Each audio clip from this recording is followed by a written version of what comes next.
Les audiologistes ont un nom pour ce que vous vivez en ce moment. Ils appellent ça la famine cellulaire du nerf auditif. Et une fois que vous comprenez ce que cette expression signifie vraiment, tout change.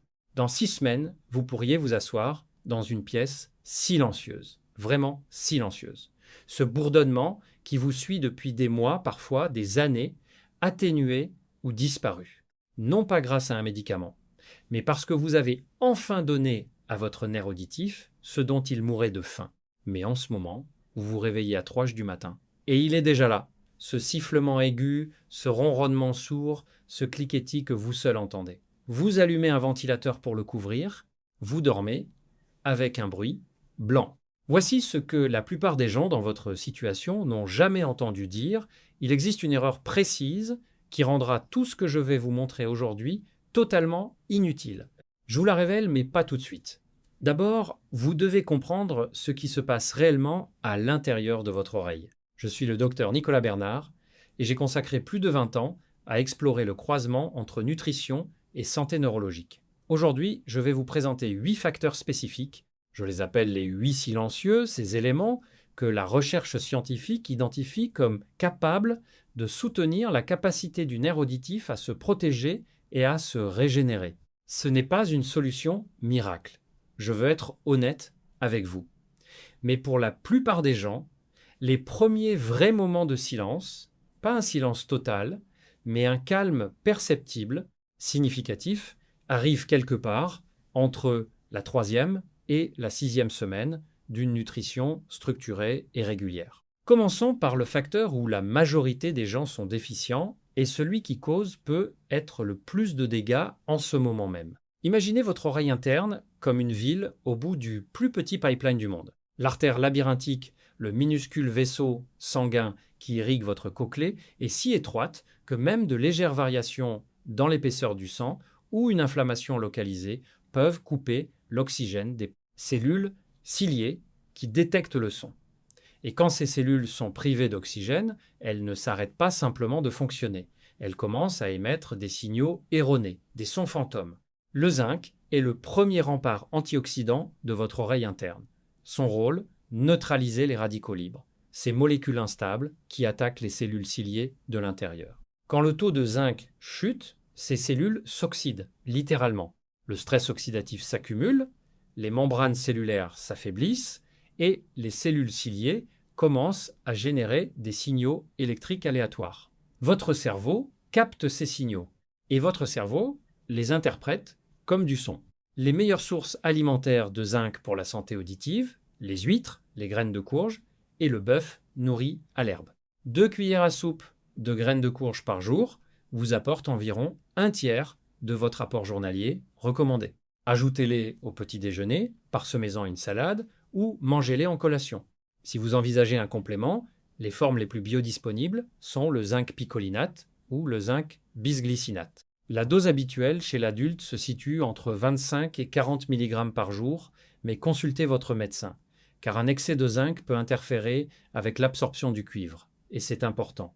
Une chose à méditer. La carence en zinc est l'une des déficiences nutritionnelles les plus répandues chez les hommes de plus de 50 ans. Un homme sur 4, dans cette tranche d'âge, manque de zinc et la plupart n'en savent rien parce que les analyses de routine ne le dépistent presque jamais.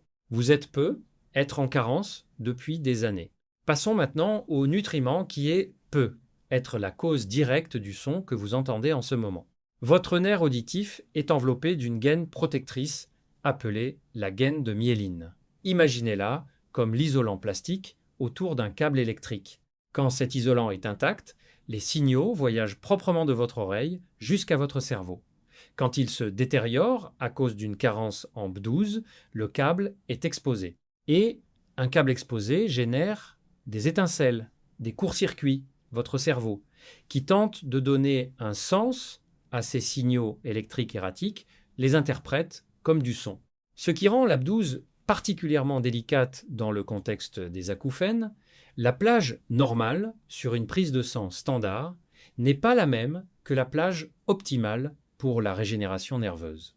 Beaucoup de personnes souffrant d'acouphènes ont des taux de B12 qui entrent dans les références du laboratoire mais restent trop faibles pour que la myéline puisse se réparer efficacement. Une étude publiée dans le Journal of Laryngology and Otology a montré que la supplémentation en B12 chez des patients souffrant d'acouphènes d'origine sonore conduisait à une amélioration mesurable de l'intensité symptômes en 8 à 12 semaines.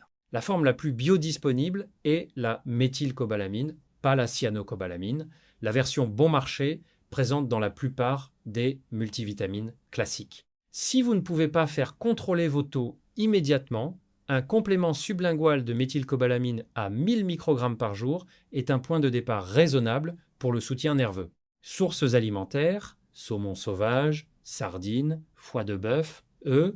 Si vous les consommez régulièrement et continuez à souffrir d'acouphènes, le problème peut être de l'absorption, pas des apports. Certains médicaments courants, la metformine et les antiulcéreux, peuvent réduire significativement l'absorption de l'AB12. Si vous en prenez, cette conversation avec votre médecin vaut la peine d'être menée. Je veux marquer une pause ici, parce que je sais ce que certains d'entre vous pensent. J'ai déjà entendu parler de l'AB12, j'en ai pris. Rien n'a changé. Cette réaction est tout à fait légitime, parce que la forme compte, la dose compte, et surtout, un seul nutriment fait rarement le travail seul. C'est un système. Chaque élément soutient les autres. Ce qui m'amène aux nutriments que la plupart des gens ignorent complètement et qui est très probablement lié au stress. Quand vous êtes sous pression, et ici le stress désigne aussi bien un concert trop fort qu'une dispute ou une mauvaise nuit de sommeil, votre cerveau libère un neurotransmetteur appelé glutamate. Le glutamate est la pédale d'accélérateur du système nerveux. Sous contrôle, il est indispensable. En excès, il surstimule les neurones auditifs et les force à s'activer en continu.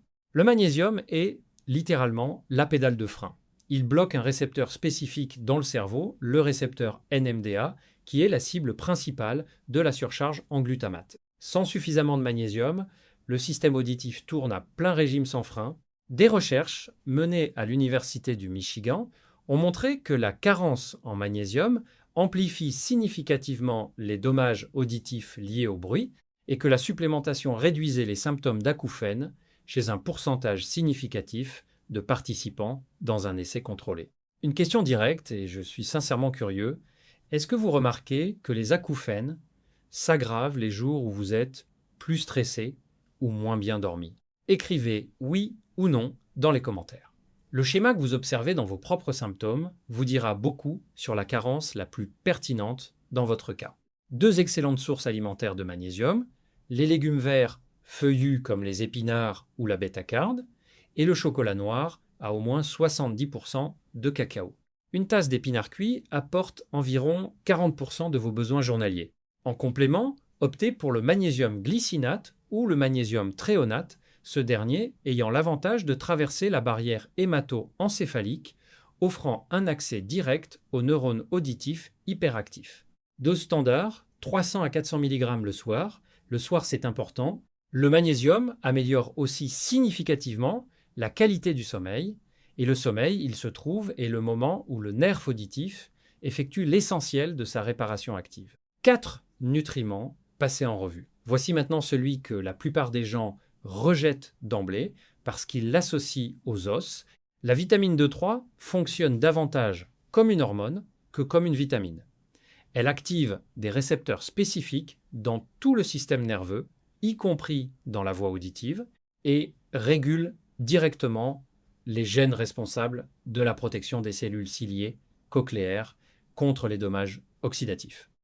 Une étude publiée dans les Annals of Otology, Rhinology and Laryngology a révélé que les patients souffrant d'acouphènes chroniques avaient des taux de D3 significativement plus bas que les groupes témoins. Et dans une étude d'intervention de suivi, la supplémentation a apporté une amélioration significative de la sévérité des acouphènes chez les participants qui démarraient avec des taux déficients ou insuffisants. Le mécanisme semble double. La D3 réduit l'inflammation systémique, ce qui améliore le flux sanguin dans cette minuscule artère labyrinthique et elle module directement les canaux calciques dans les cellules ciliées impliquées dans la génération de sons fantômes. Atteindre des niveaux thérapeutiques par l'alimentation seule est véritablement difficile. les poissons gras saumon sauvage, sardines sont les meilleures sources, mais même en les consommant 3 fois par semaine, on dépasse rarement les seuils efficaces. La plupart des chercheurs dans ce domaine recommandent un complément quotidien de D3 entre 2000 et 5000 UI à prendre avec un repas contenant des graisses, puisque la D3 est liposoluble. Et de manière critique, prenez-la avec de la vitamine K2. La K2 oriente le calcium là où il doit aller et l'empêche de se déposer là où il ne devrait pas. D3 et K2 ensemble constituent l'un de ces duos nutritionnels, où chaque composant multiplie l'effet de l'autre, comme le zinc et le cuivre, comme le magnésium et la B6. Ce schéma revient constamment, non pas des nutriments isolés, mais un protocole coordonné où chaque élément rend les autres plus efficaces. Voici le 5e élément, celui qui agit au niveau cellulaire et que personne ne prend en compte. Les membranes cellulaires de vos cellules ciliées cochléaires sont composées en grande partie d'acides gras oméga 3, en particulier le DHA, l'acide docosahexaénoïque. Quand votre alimentation est chroniquement pauvre en oméga 3, ces membranes deviennent rigides, moins fluides, moins réactives, aux infimes vibrations qui représentent le son. Mais il existe un deuxième mécanisme, encore plus directement pertinent pour les acouphènes. Les oméga 3 réduisent significativement la viscosité sanguine. Ils fluidifient le sang. Et souvenez-vous de cette artère labyrinthique microscopique qui irrigue la cochlée. Même une légère réduction de l'épaisseur du sang peut améliorer notablement l'apport en oxygène aux cellules ciliées qui peinent depuis des années. Une méta-analyse de 7 essais cliniques a montré qu'une consommation régulière d'oméga 3 était associée à une réduction de 30 et 1% du déclin auditif lié à l'âge chez les hommes de plus de 50 ans. Les poissons gras sauvages saumon, maquereaux, sardines, harengs sont les sources les plus biodisponibles de DHA et d'EPA. 2 à 3 portions par semaine, cuites au four ou grillées, jamais frites. En complément, recherchez un produit qui spécifie au moins 1000 mg de DHA et d'EPA combinés par portion. L'huile d'algue mérite attention. Elle contourne le poisson et va directement à la source originelle. Le DHA présent dans le poisson vient des algues. Qu'il consomme l'huile d'algue vous offre le même composé à la source. Prenez les oméga 3 avec un repas, réfrigérez le flacon après ouverture et soyez régulier. Je vous ai promis quelque chose d'important. L'erreur unique qui brise tout le système. Nous y sommes presque. Mais d'abord, 2 facteurs qui accélèrent presque certainement vos dommages aux nerfs auditifs en ce moment. L'un se trouve très probablement dans votre cuisine. L'autre, très probablement dans votre armoire à pharmacie. 2 substances bloquent l'absorption du zinc au niveau fondamental, la caféine et les phytates. La caféine augmente l'excrétion du zinc par les reins. 2 à 3 tasses de café par jour peuvent réduire l'absorption du zinc de 30 à 40%. Ce n'est pas une raison d'abandonner le café. C'est une question de timing. Les phytates sont des composés naturellement présents dans les céréales transformées et de nombreuses céréales de petit déjeuner. Ils se lient au zinc dans le tube digestif et l'emportent avec eux avant qu'ils puissent être absorbés. Beaucoup de personnes qui font tout correctement sur le plan nutritionnel bloquent simultanément l'absorption du minéral dont leur système auditif a le plus besoin.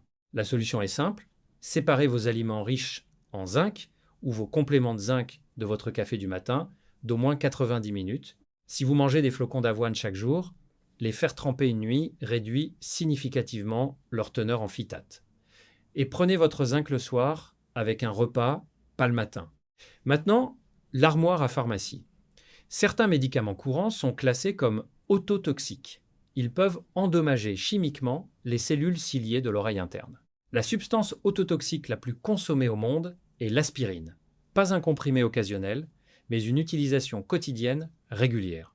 À ces doses, l'aspirine réduit le flux sanguin cochléaire et endommage les cellules ciliées externes. Cet effet est dose dépendant et souvent réversible si identifié à temps.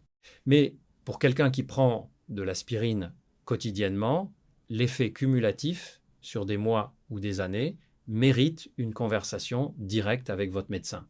D'autres médicaments potentiellement ototoxiques, l'ibuprofène à forte dose, certains diurétiques et certaines classes d'antibiotiques. C'est pas une raison d'arrêter un traitement prescrit. C'est une raison d'avoir une conversation très précise. Demandez à votre médecin. Parmi les médicaments que je prends, y en a-t-il qui sont connus pour affecter l'audition ou les acouphènes? Notez cette phrase si nécessaire. C'est une question directe et la réponse pourrait ouvrir des portes que vous ne soupçonniez pas. Et bien sûr, ne modifiez jamais un traitement prescrit sans l'accord de votre médecin. Maintenant, arrêtez. Avant d'aller plus loin, il y a quelque chose que j'ai gardé pour la fin.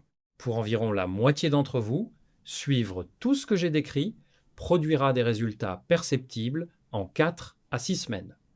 Une réduction d'intensité, des plages de silence plus longues, des moments où vous réalisez que vous n'avez pas entendu ce bruit depuis 1 heure. Mais pour l'autre moitié, rien ne changera.